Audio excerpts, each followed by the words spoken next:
Assalamualaikum warahmatullahi wabarakatuh. Alhamdulillah hamdan katsiran tayyiban mubarakan fih kama yuhibbu rabbuna wa yarda. Asyhadu an la ilaha illallah wahdahu la syarikalah wa asyhadu anna Muhammadan abduhu wa rasuluhu la nabiyya ba'dah. Shalli ala Muhammadin wa ala alihi washabbihi ajma'in. Faqad qala Allah ta'ala fil kitabil karim wa wastaqul qailin a'udzu billahi minasyaitonir rajim lan tanalul birra hatta tunfiqu mimma tuhibbun. Wa qala aidan wa aqimus shalah wa atuz zakah warka'u ma'ar raki'in. Shadaqallahul azim. Yang saya hormati, saya muliakan para bapak, para ibu, jamaah sholat duhur Masjid Agung Al-Barkah. Pertama dan utama, marilah kita bersyukur pada Allah bahwa pada siang hari ini kita masih mampu berkumpul di masjid ini dalam rangka taqarrub ilallah, dalam rangka melaksanakan salah satu kewajiban kita, sholat zuhur, dan alhamdulillah secara berjamaah. Mudah-mudahan yang kita lakukan hari ini diterima oleh Allah SWT. Amin ya rabbal alamin. Salawat dan salam tak lupa kita sanjungkan ke hariban qudwah dan uswah kita, Nabi kita Muhammad sallallahu alaihi wasallam beserta keluarga, para sahabat, tabi'in, tabi'ut tabi'in, dan mudah-mudahan kita sebagai umatnya berada di dalamnya, dan nanti kita berharap di yaumul mahsyar nanti memperoleh syafaatul hudmah dari beliau. Amin ya rabbal alamin. Bapak Ibu yang saya muliakan, pada kesempatan kultum siang hari ini saya ingin menyampaikan sebuah judul, memaknai amanah harta dari perspektif Islam. Sebagai pengantar telah saya sampaikan sebuah ayat yang sangat pendek, surah 3 surah Ali Imran ayat 92. A'udzu billahi minasyaitonir rajim. Lan tanalul birra hatta tunfiqu mimma tuhibbun.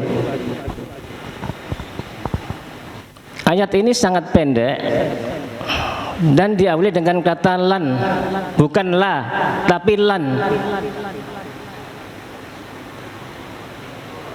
Lan itu artinya sekali-kali tidak, sekali-kali tidak bakalan,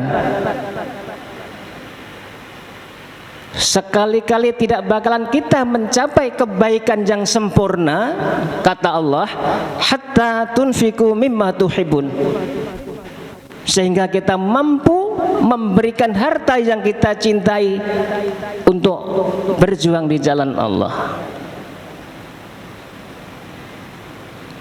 Sesuai ayat ini,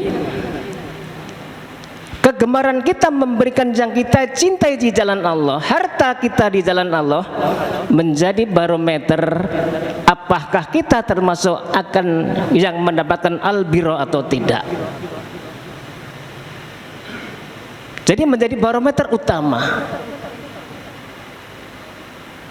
Bicara tentang harta, yang dalam bahasa Arab disebut mal atau amwal jamaknya. Begitu banyak ayat-ayat Quran, begitu banyak hadis-hadis Rasulullah yang menyinggung tentang harta ini.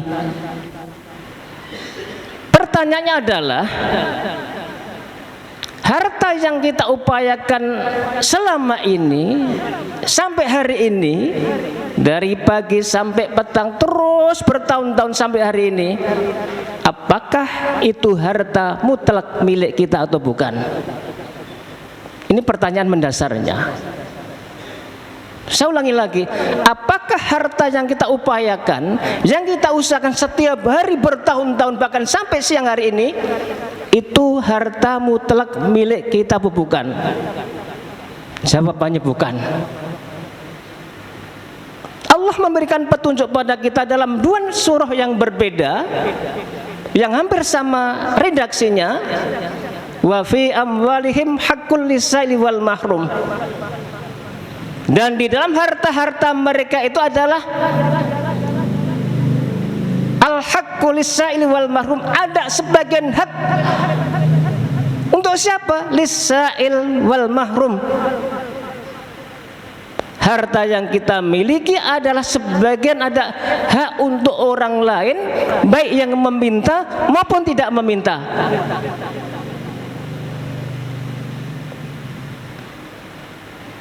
Pertanyaan adalah apakah selama ini kita sudah melaksanakan firman Allah tersebut apa belum? Ibu bapak sekalian, mengawali kultum ini saya ingin menyampaikan data yang ada di Indonesia. Potensi zakat di negara kita tahun 2022, potensi zakatnya adalah 327 triliun, angka yang amat sangat besar. Dari potensi 327 triliun yang mampu dikumpulkan, yang terdata melalui Basnas dan LAS Indonesia adalah 12,2 triliun. Artinya apa? Baru mencapai sekitar 4% dari 327 triliun. Pertanyaannya adalah, apakah kaum muslimin, orang Islam sudah menunaikan kewajibannya yang terkait dengan harta atau belum? Bisa jadi sebagian besar umat Islam menyalurkan zakatnya melalui lembaga-lembaga yang tidak resmi, jadi tidak terpantau datanya. Atau bisa jadi kebanyakan orang Islam, kebanyakan Muslim memang belum menunaikan kewajibannya. Lantas pertanyaannya, terkait dengan aman harta ini, karena ternyata di sebagian harta kita milik orang lain, mekanisme apa Allah mengajarkan pada kita yang terkait dengan bagian orang lain itu? Di dalam Al-Quran Allah berfirman tidak kurang dari 32 kali yang memerintahkan tentang kewajiban sholat dan kewajiban berzakat. Waqimus shalah wa atuz zakah, dan dirikanlah sholat dan tunaikan zakat. Ada sekitar 32 kali. Menurut para mufassirin, ketika Allah mengulang-ulang perintahnya, ini mengandung makna bahwa adalah perintah yang amat sangat penting. Pertama, perintah wajib menunaikan sholat, mendirikan sholat. Yang kedua adalah wajib menunaikan zakat. Ini mekanisme yang pertama. Apakah setiap diri orang muslim wajib berzakat? Tidak. Karena zakat ada beberapa yang harus terpenuhi. Ada 4 hal. Seorang muslim wajib menunaikan zakat apabila memenuhi 4 hal. Pertama adalah harta itu miliknya sendiri. Yang kedua, diperoleh dengan jalan yang halal, harta yang halal. Dan yang ketiga adalah sudah mencapai nisabnya. Berapa nisabnya? Rata-rata kalau kita menggunakan ukuran emas adalah 85 gram emas. Kalau kita uangkan berapa, tinggal kita kalikan harga emas periode tertentu berapa harganya. Seandainya harga emas 1 gram 1 juta, berarti nisabnya adalah 85 gram kali 1 juta. Kalau diuangkan 85 juta, itulah takarannya, itulah ukurannya. Yang keempat syarat adalah ada haulnya, sudah mencapai haulnya 1 tahun. Itulah mekanisme pertama disebut dengan zakat. Selain zakat, Allah juga mengajarkan pada kita pada mekanisme yang kedua dan ketiga yang disebut infak dan sedekah. Begitu banyak ayat yang menyinggung tentang infak dan sedekah dalam Al-Quran. Begitu juga hadis Rasulullah. Bedanya kalau infak dan sedekah.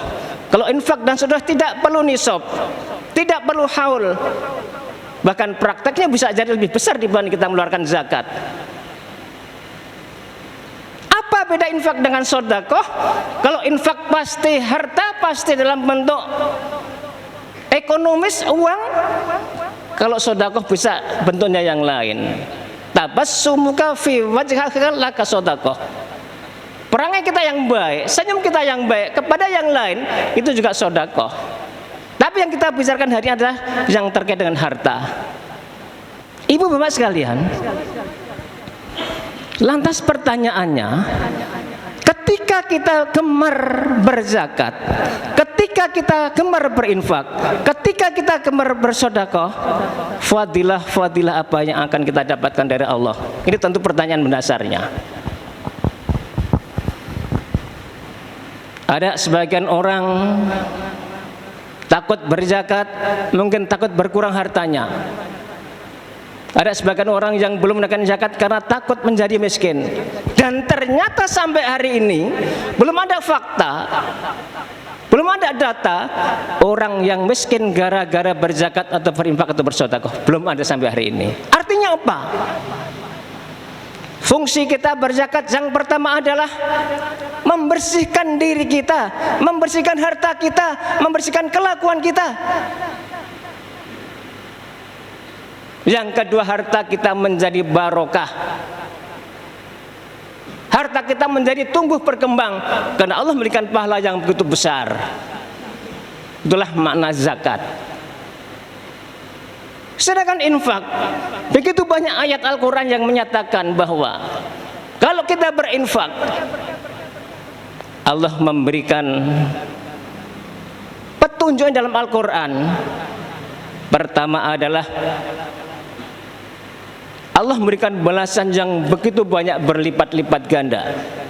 Mari kita murojaah surah 2 ayat 261. Masalul ladzina yunfikuna amwalahum fi sabilillah kami salil ambatat sab'a sanabil fi kulli sumbulatin mi'atu habbah wallahu yudha'ifu liman yasha wallahu wasi'un alim. Perumpamaan orang yang menginfakkan hartanya, perumpamaan orang yang menginfakkan hartanya adalah semisal kita menanam satu butir. Kita menanam satu benih dan benih itu tumbuh menjadi 7 tangkai dan setiap tangkai menghasilkan 7 bulir. Artinya apa? Kita berinfak, ganjar adalah 700 kali apa yang telah kita infakkan. Lantas apa lagi? Ketika kita mengharapkan balasan yang begitu besar, kita tidak yakin, apalagi yang perlu kita buktikan? Baginda Rasul memberikan petunjuk pada kita. Fil jannati thamaniyatu abwab.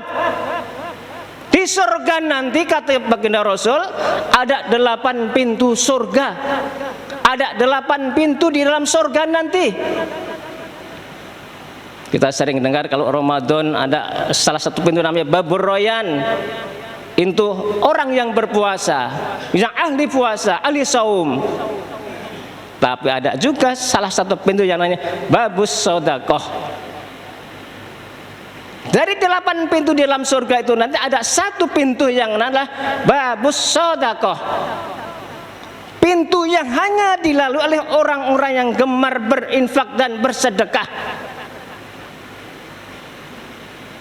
Jadi balasannya selain dilipat gandakan dalam begitu banyak, Allah memberikan nanti di salah satu kehebatan dia adalah memasukkan orang yang gemar berinfak ke dalam surganya melalui Babus Sedekah.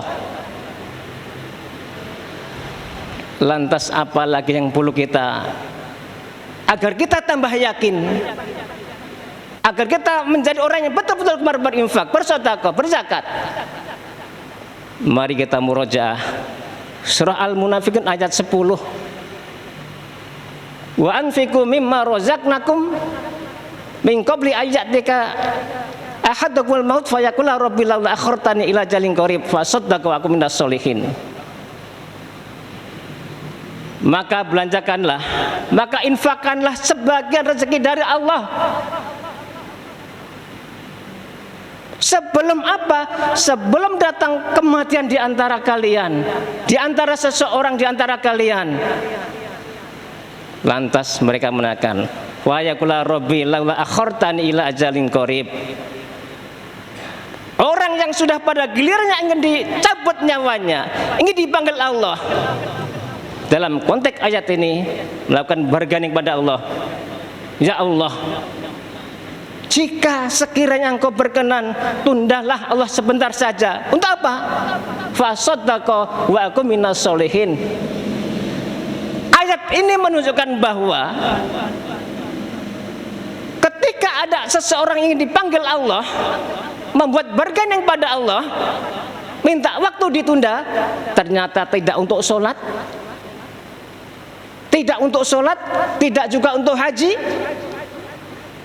tapi minta ditunda karena punya kesempatan supaya mampu berinfak, bersedekah. Artinya apa? Orang tahu persis bahwa fadilah keutamaan infak sedekah begitu luar biasa.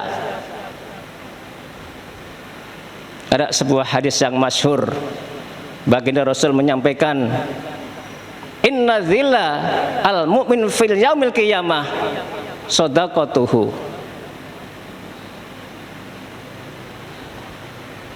Sesungguhnya yang menjadi pelindung kita nanti di yaumil mahsyar, yang nanti menjadi payung kita di yaumil mahsyar nanti adalah sedekah kita masing-masing.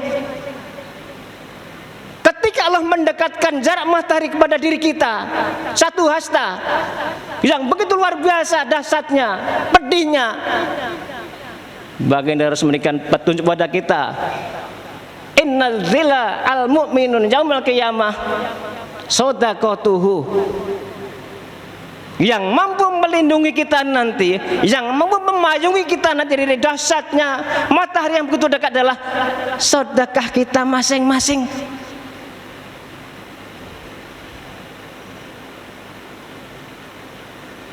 Banyak hadis yang menyatakan dengan kita sedekah satu biji kurma saja akan mampu meredam azab neraka.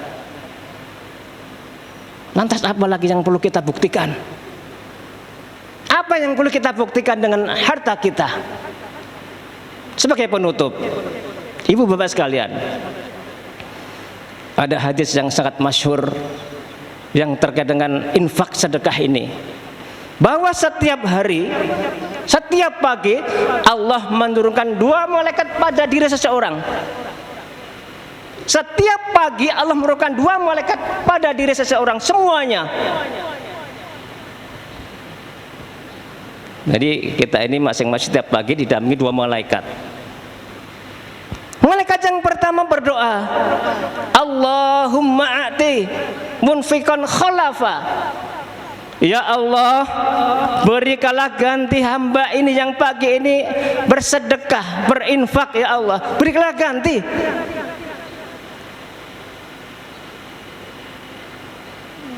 Satu malaikat berdoa, Allahumma mumsikan talafa.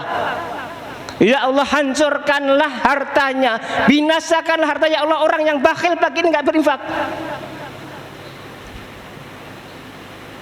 Punya harta tapi tidak berinfak. Malaikat mendoakan supaya dihancurkan, dibinasakan hartanya. Lantas apa yang kita harapkan di harta kita? Hakikat harta kita yang sesungguhnya adalah harta yang kita zakati, harta yang kita infakkan, harta yang kita sedekahkan. Itulah kuncinya. Bukan yang kita makan, bukan yang tersisa di dunia ini, bukan. Oleh karena itu, marilah kita maknai hadis-hadis baginda Rasul yang terkait dengan infak tadi itu, agar menjadi habit untuk kita semua. Mari kita menjadi munfik, mari kita menjadi muzaki. Itulah hakikat kita mampu memaknai harta kita, titipan Allah ini. Demikian, terima kasih. Assalamualaikum warahmatullahi wabarakatuh.